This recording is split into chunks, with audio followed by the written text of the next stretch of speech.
This is a download from BFM 89.9, the business station. It's time to raise your game. I'm Madeline Chua. Good morning. Now, Dr. Peter Chee is the President and CEO of the Institute of Training and Development, a leading multinational corporation for human resource development. With Dr. Chee's leadership contribution for over 26 years, ITD World has established itself as a global learning solutions expert. Now, Dr. Chee was the inventor of the coaching principles, the situational coaching model, and achievers coaching techniques. He is a leading certified trainer for Dr. John C. Maxwell programs and Zig Ziglar programs, and a certified master trainer for Dr. Jack Canfield programs. Now, he is the chief coach and developer of the Certified Coaching and Mentoring Professional program, which is fully recognized and approved by ICF, which is International Coaching Federation. Now, he works in close partnership with Dr. Jack Canfield, the world's leading success coach and authority on peak performance that holds the Guinness Book World of Records for the most books on the New York Times bestseller list, with 210 books and 125 million copies in print. Now, as a trainer and developer of leader and senior executives for more than 80 countries, Dr. Chee's training, coaching, consulting, and research experience resonate in the areas of personal excellence and success principles. He's here discussing about his latest book, Coaching for Breakthrough Success, which he co-authored with Dr. Jack Canfield. Dr. Peter, welcome to the show. Now, your latest book, Coaching for Breakthrough Success, which you co-authored with Dr. Jack Canfield, what are the techniques for making impossibles dream possible? Hi, Adeline. It's good to be here with you. Well, techniques for making impossible dreams possible, there are 8 themes and, in actual fact, unlimited number of techniques that one can apply in coaching. Some examples of it would be how to help people to take responsibility for taking action to realize their dreams and goals. That will be one of the areas. The other one is building self-esteem, how to build motivation and deep inner self-esteem within a person that makes a person more confident and able to, achieve better results. And another one is removing roadblocks. How do we face problems and challenges in our lives, internal roadblocks and mental limiting beliefs and roadblocks that are outside of us? How do we overcome them? Mm-hmm. And if we look more in terms of a deeper aspect of a person's life, on a bigger picture, some techniques will lie in the area of helping people to realize their life purpose, their passion, why they are here in this world for. And other areas could be in the area of setting effective goals, how to help people set goals that are powerful and effective so that their chances of achieving them will be the highest. Another one could be using the law of attraction and visualization, how to use the power of your mind to attract those things that you want, to realize them faster. So within those major areas, there are lots of techniques which I will be very pleased to talk about, some of them. Right. And what are those impossible dreams then? Well, impossible dreams would be dreams and goals that we have set in our life that we have worked really hard towards and we have always wanted it, but it seems so difficult. There are so many obstacles and problems and roadblocks and people telling us that we can't do it, that a lot of people just simply, give up on it. But, people like Jack Canfield and myself, we have a lot of impossible dreams in our life, and the good thing is that through coaching people who cared for us and add value to us, we have been able to overcome all of these challenges and be able to realize our impossible dreams, and that's one of the reasons why we titled this book Coaching for Breakthrough Success, Techniques for Making Impossible Dreams Possible. Well, so explain to us what exactly is coaching, how is it different from mentoring, and whether it is interchangeable with leaders? Yeah, that's a good question. Well, I would share with you, coaching in a nutshell is actually the process of empowering people by drawing out the best solutions from them through listening to them, asking them great questions, providing feedback, appreciating, continuously supporting people to take ownership and be accountable for taking action to realize their goals. That, in a nutshell, is what coaching is. But essentially, if you look at crucial conversations that leaders have with their followers in the workplace, there are 5 major conversations, and the first one is very common, which is what I call bossing. Telling people what to do, giving instruction, don't do this, why did you make this mistake, things like that. The second one is what you mentioned just now, is actually mentoring. It's actually disseminating areas of expertise, knowledge, experience to teach and guide a person, and that really is mentoring. The third one will be actually coaching, leading, which is a process of empowering people. Okay. Yeah, and fourth one is what I call counseling, which is pretty much more problem-centered, helping people to solve problems and letting them know clearly that, under no uncertain terms they have to resolve the matter. Otherwise, action will have to be taken. And the fifth one is what I call corrective action. These are the five major conversations that a leader has with his people. For me, in my 26 years of experience leading people, I've come across corrective action probably twice in my career, so obviously it's not used much. But what I can say is that among all of these five crucial conversations, the one that is most frequently used by great leaders is coaching. Right. Yeah. But how can you describe when you said corrective action? Corrective action is where you have to instill either punishment or take action against someone for doing something, wrong, very wrong, that will jeopardize their future and the future of the organization. Then you have no choice. You have to take corrective action. Right. If someone does something, dishonest, cheating, you have to take corrective action. Right. So, but if you apply coaching, then I tend to find that if you coach people well, you tend not to encounter that much problems in terms of having to get into counseling or corrective action, because coaching is far more proactive and preventive before things get that bad. Right. Yeah. So can anyone become a coach? Well, essentially, I would say coaching is a skill that anyone who has the heart to want to add value to people, they can actually pick up the skill, learn, practice, and can be a coach. I think its skill is learnable. But why do we need coaches? Well, I would say coaches are really so essential because, no man or woman is an island. I don't think anyone stands alone facing the challenges and problems in life and their goals to achieve and their own bad habits and things, they need to deal with. I think if we have someone to take the journey with us and support us and care for us and really, really want to make a difference for us, I think that's going to make a huge difference. Yeah, I would think for me, through my life, I've had many people who have coached me and I would attribute achieving most of my goals to people who have helped me and coached me. Well, the journey is always better with great company, right? Yes, that's true. Yeah. That's true. So was coaching once your impossible dream? Well, yeah, I had a lot of impossible dreams in my life, and it is through coaching and partly mentoring as well, but predominantly coaching, which has helped me to achieve my impossible dreams. I mean, when I said that I wanted to write 3 books with 3 of the most famous gurus and authors, I mean, everyone said, "Hey, you got to be kidding! This is not possible. There's no Asian that has written any book with the most famous gurus in the world, and you can't do it. You're just dreaming." But then the fact is that with passion and with commitment, with unceasing motivation and determination to do it, and people who coached me to not give up and continue to press on and find a solution, I finally made it. But it took me 5 years. Wow. But that's why when I realized this dream, getting this book out with Jack Canfield, the impossible dream there has got a lot of meaning for me. Yeah, it's got a lot of meaning. So now that you've been coaching for over 20 years, what are the common problems do you face as a coach? Yeah, I would say, working with coaches globally, I find one of the biggest mistakes they make is the misconception of what coaching is. Some of them think coaching is instructing or mentoring, and basically they get into a mode of giving advice, telling people what to do, instructing, or even in the worst case, going back to the bossing approach. And that really is not coaching. The other mistake is that when coaches tend to coach people whom they don't know well or very close to them, they tend to make assumptions and judgments on people where it really doesn't help much in empowering them or bringing out the best in them. And the other thing I found is that people who don't listen from the heart, people who just want to talk and they're not really there to listen and to bring out the best in people, they don't make great coaches. Finally, I would say it's the greatest mistake I find in coaches is that they have not sufficiently built the skill of asking great questions, and that's why they could not bring out the best in people. I would say the most important skill that is lacking among most coaches I find is that ability to ask great questions. Yeah, I think that's really crucial.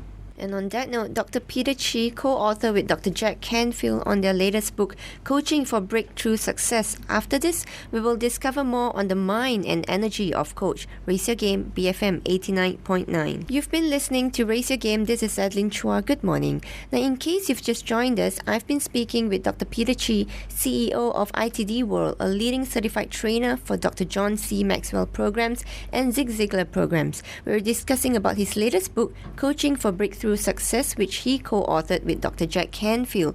Now, earlier on, we spoke about the key principles for coaching and what it briefly means. You mentioned that coaching is a process and not so much content. You also mentioned that, most coaches, what they lack generally in coaching is when they fail to ask the right questions. So, the second part of the book covers the situational coaching model, which symbolizes the mind of coach. So what are the 6 crucial coaching paradigms? In the mind of a coach is where you focus on in the area when you are in a conversation in coaching, because coaching is really a conversation. Now, in the 6 paradigms, to help you to kind of easily recall this, is just to remind yourself that coaching is actually to gear people up for making the right decisions and taking action. So if people are geared up to make the right decisions and they take action, they will get the results. So GEAR, DA. So geared up, that represents the 6 paradigms. So the first one is G, is goals. So this is where you actually talk to the person in a conversation to really focus on refining their goals, making that their goals are effective and the goals are clear enough that they know what it is and they are motivated to pursue those goals. The second paradigm is what I call exploration paradigm. This is where you begin to explore all possibilities, like think out of the box technique, where you can begin to look at various possible ideas and solutions that they may not have thought of before. So basically you want to ask questions from different angles to really unleash their creativity in that kind of paradigm. There's no bad ideas. All ideas are possibilities, and there are no bad ideas at this point. And then after that you move into the third paradigm, where it talks about analysis. In the analysis paradigm, you actually go deeper and you begin to analyze, among all of these great ideas that you have generated, which are the most important ones, which are the best ideas that if you put into action, you will begin to see great results. Okay. So you begin to look at them closely, analyze them deeply. And then the fourth paradigm is called releasing paradigm. This is where you talk about emotions. A very important part of being human is actually our emotions, because it is emotions that move people to motion. So in that sense, if people feel down, depressed, disheartened, it begin to move them in taking action in the wrong direction, doing things that they regret. But whereas if people have emotions of love, care, motivation, positive thinking, and all of that, begins to empower them to do more and achieve more and take more risks. Pushes them. So in the releasing paradigm, this is where you begin to ask people about their emotions, and inevitably every time when people face problems and issues, they will always come up with problems, complaints, and anxieties, where they will begin to release all of that. And this paradigm more or less has got its therapeutic effects. Although coaching is not therapy, but then at the end, when people release their emotions, they begin to start feeling better, as someone really understands them. And that's where you begin to shift them into asking them, how would you rather feel? What emotions would get you to achieve the results that you want to achieve? And suddenly, as they begin to talk about it, they start feeling more powerful and more empowered to be able to do more and achieve more. Right. Yeah. And then finally, you get into the last 2 paradigms. The D is decision, where decisions need to be made. Okay. After all of these things that we talk about, what decision are you going to make? Which path are you going to take? Towards realizing your goal and your dream. And once that is made and good decisions are made, then finally it's about designing action. So the final paradigm is the action paradigm, where you talk with your coachee about what they will do, when they will do it, what's their commitment to do it, who will support them in terms of getting it done, what kind of system would you put in place to measure your progress, and things like that, moving into action to get results. So essentially there are these 6 paradigms, and the reason why it's situational coaching is because these paradigms are not used in any particular sequence. As a genius coach, you need to know the situation and the needs of your clients and be able to seamlessly, smoothly shift from one paradigm to another. Right. Yeah. And from what I gathered, although you said it's not therapy, but I can see why it can be quite therapeutic after talking about it and going through the entire process of coaching. Yes, it really uplifts a person. Coaching is a empowering process that really uplifts a person. Yeah. So, the third part consists of 8 themes of achievers coaching techniques. Maybe you can tell us a little bit more about this, and how is the energy of coaching different from the heart? Well, actually, the heart of coaching is in the Coaching for Breakthrough Success meta model. The heart is actually all of those 30 principles that we could talk about a bit afterwards if you like. But that's really about the values, the beliefs, and the principles behind what coaching really is. Whereas the mind is really more of the the situational coaching conversation itself, the paradigms that you use to focus on in during the coaching conversation. Whereas energy is more of proven techniques that are used by coaches to get great results and breakthrough results. So in actual fact, all works in harmony together. For a human body to function well, you need to have the heart, the mind, and the body, the energy to be able to achieve results. So, you also mentioned something which is very interesting, which is called flip switching technique. Tell us more about this. Flip switching technique is a technique where there's a process involved and questions to ask. And in following with the true philosophy of coaching, not telling and giving solutions, basically you provide a process and the content is filled in by the coachee. So you basically ask questions. Okay. So flip switching technique, let me just explain to you the process and let you know how it works and the kind of questions you would ask. So the first part is actually, asking the clients, what are the things that you really love most about yourself? And then they will list down, it could be several things, like for example, I love about myself, about, my ability to, connect with people, to make friends. I love about myself, perhaps my ability to influence people, and, maybe my ability to sing, or, to some kind of thing that you really do well, that you feel people appreciate you for. So at the end, and then you move on to the second part of it, where you ask them, what will be one of those things that you love about yourself that will give you the strongest positive emotion, feeling of love for yourself. And then you ask the person, would you visualize it clearly to see how you feel, what kind of feeling, and do a gesture to help remind you of this feeling that you really love yourself. The gesture could be anything. It could be clench your fist, or put your hand on your heart, or put your hand together like in a praying hand, or anything like that, just to remind you of this feeling that you can create whenever you want it. So this technique has really had amazing results with a lot of people. I mean, you got to use the right technique with the right person at the right time. I mean, I'll give you a story. I had a business development manager, and she had an issue. She was not performing well.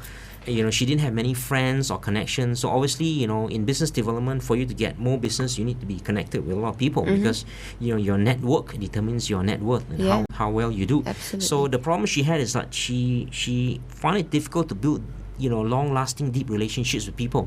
So as I went through the coaching with her, talking to her, she began to realize that it was how she grew up, her childhood, and this pattern that is inside her about feeling of rejection and not being loved, and that begins to build up a wall blocking her from connecting with people. And then she was able to connect with how she grew up, where her parents were not getting well along with each other, and they separated, and she was left with living with her auntie, and she felt no love at all. So she was kind of like in a state of rejection. So as she grew up, this pattern was inside her. So later on, when she graduated and did very well in her studies and got a good job, she became a manager in business development, but she had problems getting sustainable results. Okay. So she used a flip switching technique where, every time she wants to go out and connect and meet people, she would have this wall coming up, this fear, this feeling of rejection that blocks her. She would do a flip switching technique. She would imagine what she loves about herself. And in her case, she was a really brilliant person and attractive, so she just feels that people love her and appreciate her for what she is. And then she would go out there and connect with people, and or after 30 days she was able to really overcome this pattern, and she was able to get great connections and increase her business. From what I gather, this is very simple, but it's also a very powerful technique. Yes indeed. So among the heart, mind, and energy of a coach, which of these are most important? I would say they all have to work together in harmony to be able to get great results in coaching, because the heart is about the beliefs, the principles, the values behind what really coaching is. The mind is really about knowing how to steer and navigate a conversation given different situations, and energy is really the techniques that you would use, just like this flip switching technique as an example, that you help people achieve certain breakthroughs in getting their goals. So they all have to kind of work together. But if you ask me what is the single most important skill, I would say I find working with people who want to be great coaches, the single most important skill is the ability to ask great questions. And that's what's lacking among most coaches. To actually be able to ask great questions, you actually need to look at example of great questions, practice them, and then reflect on them each time you use it, so that over time you become really good at asking the right questions at the right time to the right person for the right purpose. One question could be, for example, I ask you, maybe Adeline, you have your big dreams and goals that you want to achieve in your life, and so far, some of them have still not been realized yet. Now, assuming you have all the resources you need and you couldn't fail, what would you do? That would be an example of a question. Another one could be, after you have identified all of these solutions, would you share with me, on a scale of 1 to 10, what is your level of motivation to pursue this goal or dream? Okay.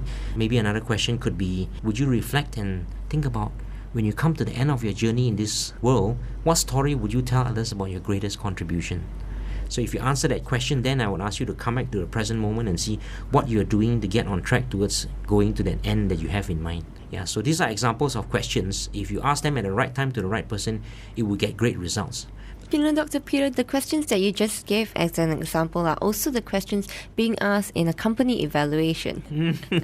Yeah, they do. So, are there any final words? I would like to say that actually coaching is helping people to gain self-mastery. It's bringing out the best in people and letting them lead. So as a coach, basically you provide a process, but when it comes to the content, the solutions, the agenda, the actions to be taken, you basically let your coaches lead. And this, I would say, echoed in the words of Thomas J. Watson, who was the founder, chairman of IBM. He said, nothing so conclusively proves a man's ability to lead others than what he does from day to day to lead himself. So coaching is actually helping people to actually lead themselves, and therefore through that process they gain self-mastery. So it's way different from teaching or mentoring or instructing. It's about bringing out the best in people, listening to them, asking them great questions, giving them feedback, continuously supporting them and making them accountable to take actions to get results that they want to achieve. And what I found is that coaching is been one of the most rewarding and inspiring work of a lifetime. Once you become a great coach, you will want to continue on this journey, because the kind of fulfillment that it brings you out of coaching people is what I would really say money cannot buy. Is really what happiness is, that when you're able to make a difference in people's lives. Dr. Peter Chee, co-author of Coaching for Breakthrough Success with Dr. Jack Canfield. You've been listening to Raise Your Game. I'm Adeline Chua, BFM 89.9. Thank you for listening to this podcast. To find more great interviews, go to bfm.my or find us on iTunes. BFM 89.9, the business station.